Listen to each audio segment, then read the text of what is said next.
अस्सलाम वालेकुम, नमस्ते, सत श्री अकाल। Welcome to my YouTube channel JK the vlog Canada. Viewers, मैं उम्मीद करता हूँ आप सब खैरियत से होंगे, खुश होंगे। अच्छा जी, थंबनेल से आपको आइडिया हो गया होगा। आज की वीडियो में आपको मैं बताने वाला हूँ ऐसे दो रीसेंट केसेस जिसमें कैनेडियन पीआर का जो स्टेटस है वो कैंसिल हुआ या रिवोक हुआ है। आप अगर आप मेरी वीडियोस को फॉलो करते हैं आपको आइडिया होगा, या अगर आप कनाडा आने में इंटरेस्ट रखते हैं, आपने अपनी वर्किंग की होगी, आपको आइडिया होगा कनाडा की पीआर जो है इस वक्त एक टफेस्ट मरहला है। इतना आसान नहीं है जी कनाडा का पीआर लेना। अगर आप इसको कंपेयर करते हैं अगले पिछले कोई 10-15 साल में या पिछले 5-7 साल में, तो काफ़ी कुछ बदल चुका है जी कैनेडियन पीआर के हवाले से। और गवर्नमेंट का माइंडसेट बड़ा क्लियर है कि बड़े लिमिटेड नंबर्स को पीआर देनी है, और बड़े लिमिटेड या आप कह सकते हैं हाई डिमांड ऑक्यूपेशंस के अंदर जो है वो पीआर देनी है। तो अगर हम मिसाल के तौर पर एक्सेस एंट्री की बात कर लेते हैं, जनरल ड्रॉज का आपको आइडिया है कि 500 प्लस पॉइंट्स हैं, फ्रेंच चाहिए, या फॉर एग्जांपल आपको जॉब ऑफर चाहिए, या पीएनपीज़ के थ्रू लोग जो हैं वो पीआर लेते हैं। ज़्यादातर पीएनपीज़ में जो है वो जॉब ऑफर्स रिक्वायर्ड होती हैं। तो हर इंसान की कोशिश होती है कि भाई कनाडा की पीआर जो है वो किसी तरीके से हासिल कर लें। फिर लोग उसमें देखते नहीं है कि वो किस किस हद तक चले जाते हैं, और फिर आगे जो है फिर वो रिग्रेट होता है। ऐसे ये दो रीसेंट सिनेरियोज़ हैं, ये दो रीसेंट केसेस हैं जिनको मुझे जो मेरी नॉलेज में आए। मेरा दोस्त एक जो है वो आरसीआईसी एजेंट है इन टोरंटो। तो मेरी अभी रिसेंटली उससे बात हो रही थी, तो उसने मुझे इन केसेस के बारे से बताया। तो दी बात सारी इस तरीके से, और जो इस वक्त यहाँ चल रहे हैं मामला वो ये है कि कनाडा की पीआर जिस मैंने बताया वक्त के साथ बड़ी टफ होती जा रही है।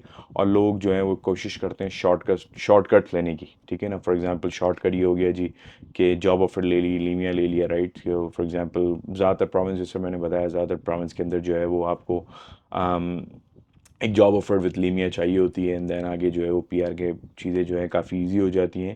बट वो बाज़ाहिर आपको एक बड़ा शॉर्टकट लगता है कि जी चलो इतने पैसे दे दो, ये इस तरीके से कर लो।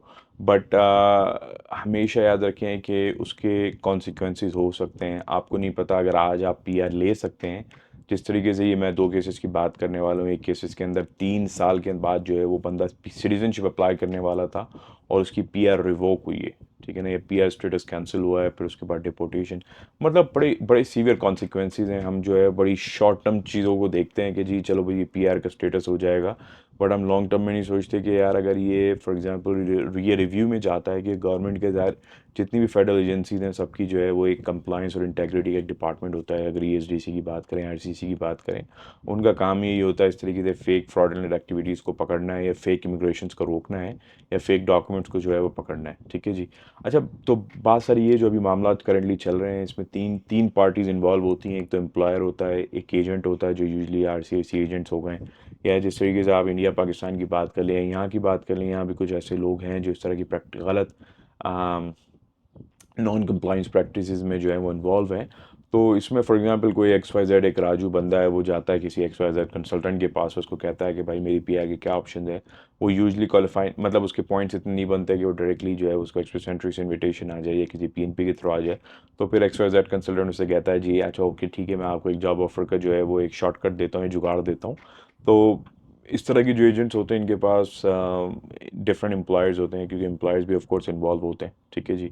सो फिर उनकी एम्प्लॉयर्स के और एजेंट की एक काइंड ऑफ एक एग्रीमेंट कह लें उसे, या फिर उनकी एक बात होती है कि भाई मैंने इतना कट रखना है, आपको मैंने इतना देना है, राइट। एंड देन फिर वो आगे जो है अपना रख रखा के जो है वो आगे बंदे को, जिसको भी पीआर शेयर चाहिए होती है, जॉब ऑफर चाहिए होती है, उसको बताते हैं। तो बेसिकली तीन पार्टीज इन्वॉल्व होती हैं, और इस तरह की चीज़ें बड़ी कॉमन है। अगर आप कनाडा में रहते हैं स्टूडेंट पे, आपने डेफिनेटली कहीं ना कहीं सुना होगा, या अगर आप पाकिस्तान इंडिया में हैं, इस तरह की चीज़ें बड़ी सुनने में आती हैं। खैर एनीवेज, तो बात सर ये है जी कि आपको अंदाज़ा होना चाहिए कि मिस रिप्रेजेंटेशन जो है वो एक बड़ी अनएथिकल और अनलॉफुल प्रैक्टिस है, ठीक है जी। इमिग्रेशन लॉज जो है उसके अगेंस्ट ये सारी चीज़ें हैं, और फिर इसके जो है ना इससे आपका सारा करियर तबाह हो सकता है। आप जो है ना वो यहाँ कनाडा के लिए बैंड हो सकता है आपको मिस रिप्रेजेंटेशन के थ्रू, लाइक अगर मिस रिप्रेजेंटेशन है तो डिपोर्टेशन हो सकती है। मतलब आपके साथ बहुत कुछ हो सकता है, आपको अंदाज़ा नहीं है। और एम्प्लॉयर तो अपना पैसा लेके साइड में हो जाएगा, ऑफ कोर्स। फिर एम्प्लॉयर जो है वो उसके साथ लीगल मैटर्स चलेंगे, मे बी ज़्यादा से ज़्यादा उसके साथ जो है लाइक आगे वो फर्दर किसी को स्पॉन्सर ना कर सके, या जो भी इसके अगेंस्ट क्रिमिनल चार्जेस लगेंगे वो एक अलग चीज़ है, बट आपका जो है ना वो करियर तबाह हो जाएगा। अच्छा, तो ये बात सारी ये है जी, ये दो केसेस की मैं बात करने वाला हूँ। मैं डायरेक्टली इन लोगों को नहीं जानता हूँ, बट मैंने जैसे बताया मेरा मेरा फ्रेंड जो है वो टोरंटो में इमिग्रेशन कंसल्टेंट है। तो रिसेंटली हुआ इस तरीके से, एक केस जो था वो ओंटारियो रीजन का ही था। उसमें बंदे की पीआर वगैरह पीएनपी के थ्रू हो गई थी, जॉब ऑफर दिखा के जो है वो पॉइंट्स क्लेम किए थे और उसके थ्रू जो है वो प्रोविंशियल नॉमिनेशन प्रोग्राम जो है पीएनपी में उसको नॉमिनेशन मिली थी। पीआर शेयर हो गई थी जी, 3 साल के करीब जो है वो रहते हुए उसको वहाँ पर रह रहा था और सडनली जो है वो एक ईमेल आती है उसको कंप्लाइंस या इंटेग्रिटी डिपार्टमेंट से आईआरसीसी के थ्रू, और उसमें क्लियरली जो है वो कुछ सवाल पूछते हैं कि भाई आपने इस एम्प्लॉयर के पास काम किया था, कितने टाइम काम किया था, कितना आपने टैक्स पे किया है, क्या आपके पास डॉक्यूमेंट्स है टू कंफर्म कि भाई आपने जो है लेजिटिमेटली आप इस कंपनी की तरह एम्प्लॉयड थे। ठीक है जी।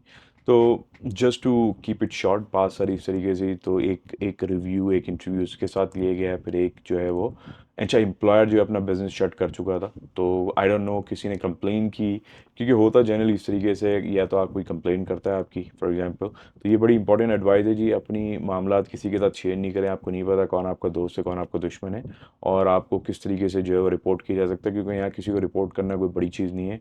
सिंपली जो है ना गवर्नमेंट के बड़े बड़े क्लियरली मेंशन, अगर आप गूगल पे भी जाएंगे आपको टैक्स फ्रॉड रिपोर्ट करना, इमिग्रेशन फ्रॉड रिपोर्ट करना बहुत ईजी है, तो फिर वहाँ से रिव्यू ट्रिगर होता है। खैर एनीवेज, तो उसको इंटरव्यू के लिए अप्रोच किया, एम्प्लॉयर को इंटरव्यू किया, एम्प्लॉयर जो है वो शट कर चुका था बिजनेस। ठीक है जी।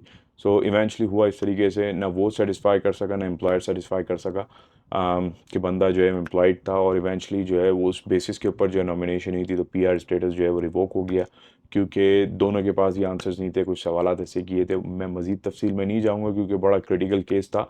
तो बट बताने का मकसद ये है जी कि अगर आपने पीआर ले ली है आज इन इस तरीके से कुछ फेक मामलात करके, तो ज़रूरी नहीं है कि आप जो है वो उससे बच निकलें, और वो 1 साल गुजर गया, 2 साल गुजर गया, इवन आप सिटीज़नशिप भी मिल जाए आपको, कुछ सिचुएशन सिनेरियोज़ के अंदर सिटीज़नशिप भी जो है वो कैंसिल हो सकती है।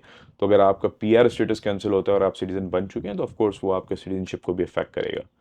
एक केस ये था जी, दूसरा केस जो है अल्बर्टा नॉमिनेशन के हवाले से था। बंदे ने नॉमिनेशन के लिए अप्लाई किया, एम्प्लॉयर शो किया कि मैं एम्प्लॉयड हूँ कंपनी के साथ। अल्बर्टा प्रोविंशियल गवर्नमेंट का जो है बंदा जाके जो इंटेग्रिटी ऑफिसर था या जो भी कंप्लाइंस देख रहा था, उसने फिजिकली इंस्पेक्ट की एम्प्लॉयर को। एम्प्लॉयर जो है जी वो एक छोटे से एक कमरे के ऑफिस के अंदर जो है एम्प्लॉय कर ऑफिस को ऑपरेट कर रहा था, और जो है वो शो उसने इस तरीके से किया हुआ था कि बहुत बड़ी ऑर्गेनाइजेशन है, बहुत सारे एम्प्लॉयड हैं, और बंदा जिसने एल्बर्टा एडवांटेज इमिग्रेशन प्रोग्राम की तरफ नॉमिनेशन के लिए अप्लाई किया था, वो वहाँ पर फिजिकली प्रेजेंट ही नहीं था। तो वो एक दिन गए, दूसरे दिन उन्होंने कहा हम फिर चक्कर लगाएंगे, वो बंदा जो है वहाँ पर नहीं था। ठीक है जी। क्योंकि हो इस तरीके से रहा था, वो था एल्बर्टा में, बट वो कहीं कैशनेट, मतलब वो था किसी डिफरेंट रीजन में, जॉब उसने यहाँ ली हुई थी और वहाँ वो कैशनेट पे काम कर रहा था। तो उसकी फिजिकली प्रेजेंस जो है वो वन ऑफ द फैक्टर थी। तो जो कंप्लाइंस ऑफिसर थे वो सेटिस्फाई नहीं रहे इस मामला से कि भाई ये बंदा जो है वो यहाँ पर एम्प्लॉयड है। इसके अलावा उन्होंने कुछ और फाइनेंशियल डॉक्यूमेंट्स भी देखे, तो एम्प्लॉयर की जो है मामला क्लियर नहीं थे। तो ऑन ऑन दैट बेसिस जो है ना उन्होंने नॉमिनेशन को जो है रिफ्यूज़ कर दिया। ठीक है जी। तो भाई पीआर हो या सिटीजनशिप हो या आपकी नॉमिनेशन हो, ये किसी वक्त भी रिफ्यूज़ हो सकती हैं। सो मेक श्योर करें ऐसे कोई फ्रॉडलेंट एक्टिविटीज़ को अवॉइड करें, स्ट्रेट फॉरवर्ड चलें। अगर नहीं मिलती पीआर तो भाई वापस चले जाओ, कोई इशू नहीं है। बट हरगिज़ कोशिश नहीं करें कि इस तरह की कोई आप अपने करियर के साथ प्ले करें, इस तरह की फ्रॉडलेंट एक्टिविटीज़ में इन्वॉल्व रहें। तो खैर ये कुछ रिसेंट केसेस थे जिनकी मैं आप तक पहुंचाना चाहता था। उम्मीद करता हूँ आपको ये कुछ ही चीज़ें समझ में आई होंगी, और मिस रिप्रेजेंटेशन के हवाले से जो है मैं कुछ लिंक्स डिस्क्रिप्शन में ऐड कर दूंगा। Make sure you go through those links as well. So इसके साथ अपना बहुत ख्याल रखें। चैनल को सब्सक्राइब नहीं किया, make sure go and subscribe to my channel. मिलते हैं आपसे नेक्स्ट वीडियो में बहुत जल्द। Thank you.